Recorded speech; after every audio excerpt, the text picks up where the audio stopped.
বলছিলাম মনে আছে? ডেঙ্গু নিয়ে বলছিলাম। ডেঙ্গু নিয়ে বলছিলাম, জানিস তো? ডেঙ্গু কি হয়? ডেঙ্গুতে কি হয়? জ্বর হয়। বাহ, খুব ভালো।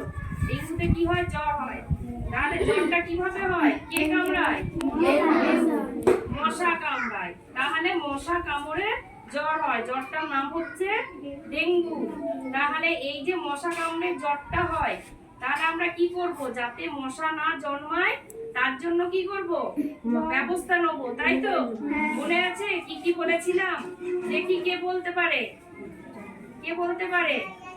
মশা যাতে না জন্মায় সেই জন্য স্কুলের চারপাশে, নিজের বাড়ির চারপাশে এবং পরিবেশের চারপাশে, ঠিক আছে, যখনই দেখবো যে কোথাও জল জড়ো হয়ে আছে, তাহলে জলটা কোথায় কোথায় জড়ো হয় জানি আমরা কেউ?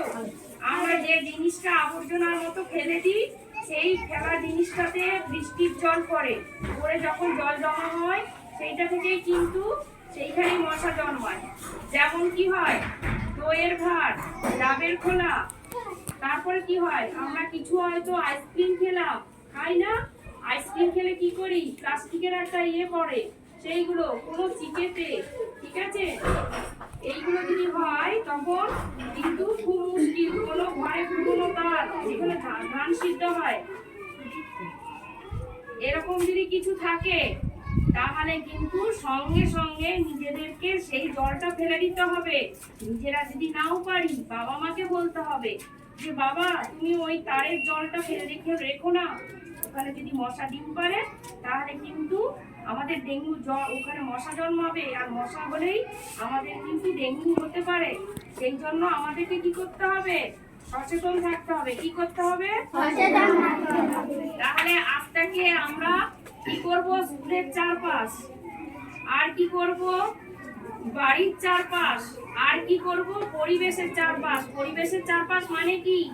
শুধু নিজের বাড়িটা পরিষ্কার করলাম, স্কুলের চারপাশ পরিষ্কার করলাম, কিন্তু দেখা গেল তোমার একটা বন্ধুর বাড়িতে, সেখানে তুমি গেছো, গিয়ে দেখছো একটা দইয়ের ভাত আর তাতে জল জড়ো হয়ে আছে, তাহলে তোমরা কিছু বলবে না? বলবে না? কি বলবে? তাদেরকে কি বলবে? বন্ধুকে কি বলবে? যে বন্ধু তোমার এই দইয়ের ভাতের জলটা তুমি ফেলে দাও। কি করবে? ভাতটা ভেঙে দিতে হবে, নয় উপুর করে দিতে হবে, ঠিক আছে? তাহলে এটা কিন্তু আমরা মনে রাখবো। পুরনো টায়ার, পুরনো যে টায়ার পড়ে থাকে না, আমরা অনেক সময় ফেলে রাখি, বলি এই টায়ারটা পড়ে আছে, থাকতো এখানে আবর্জনার মতো, কিন্তু জানি না টায়ারটাকে দাঁড় করিয়ে রেখেছি, টায়ারের যে নিয়ে জলে হয়ে আছে সেইখানটা জল জড়ো হয়ে আছে, নিশ্চিন্তে মশা ডিম পেড়েছে। কি মশা? ডেঙ্গু মশা। আর সেই মশা কিন্তু আমাদের বাড়িতেই ঘুরে বেড়াচ্ছে, পাড়াতে ঘুরে বেড়াচ্ছে। এরপরে কি হচ্ছে? এই থেকেই কিন্তু একজন থেকে আরেকজনের ডেঙ্গু হতে পারে, ঠিক আছে? আর আমরা জানি কি যে ডেঙ্গু মশা কখন কামড়ায়? ডেঙ্গু মশা কিন্তু দিনের বেলা কামড়ায়, রাতের বেলা না, ঠিক আছে? ভাবো, আরে আমি তো সারাদিন তো ঘুরছি, কি হয়েছে? আমি তো রাতের বেলা মশারি টানিয়ে ঘুমাচ্ছি, তাহলে আমাকে ডেঙ্গু মশা কি করে কামড়াবে? না, আমাদের ভুল ধারণা। ডেঙ্গু মশা কিন্তু সব সময় দিনের বেলা কামড়ায়, বিশেষ করে ঠিক সন্ধে সন্ধে ভাগটা, সেই সময়টা, আর ভোরের দিকটা, এই দুটো টাইম কিন্তু ডেঙ্গু মশা বেশি কামড়ায়, ঠিক আছে? তাহলে আমরা সবাই সচেতন হয়ে যাব। আর ডেঙ্গু মশা কি করে? একটা মানুষের গায়ে বেশিক্ষণ বসে বসে অনেকক্ষণ খায় না, তারা খুব চঞ্চল মশা।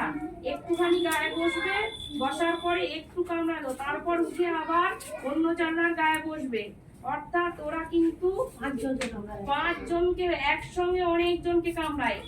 আর অন্যান্য মশা কি করে? একটা জায়গায় বসে আছে, রক্ত খেলো, তারপরে যাবে। ওরা কিন্তু তা না, ওরা রক্ত খাবে, বের আবার চলে যাবে, আবার অন্যের গায়ে গিয়ে বসবে, তার গায়ে বসবে।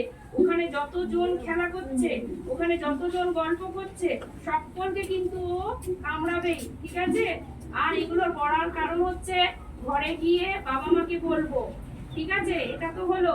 এরপর কি করব? হয়তো আমার জ্বর হয়ে গেছে, জ্বর হতেই পারে। জ্বর হলে কি করব? বলো, কি করব? তোমরা বলো, জ্বর হলে কি করব? জ্বর হলে ডাক্তারের কাছে যাব। নিজের ইচ্ছা মতো ওষুধ কিন্তু খাবো না, ঠিক আছে? নিজের ইচ্ছা মতো ওষুধ খাবো না। নিজের ইচ্ছা মতো ওষুধ খেলে তাহলে বিপদ আছে। সঙ্গে সঙ্গে জ্বর হয়েছে, ডাক্তারবাবুর কাছে যাব, ডাক্তারবাবু যে পরামর্শটা দেবে সেইটা শুনবো। আর কি করব? ডাক্তারবাবুর ওষুধ তো আমরা খাচ্ছি, আর কি করব? যার জ্বর হয়েছে তাকে কিন্তু মশারির ভিতর থাকতে হবে। কি ঠিক তো? মনে আছে তো? যার জ্বর হয়েছে সে কিন্তু ঘুরে ঘুরে বেড়াবে না, সে কিন্তু মশারির ভিতরে থাকবে। ঠিক আছে?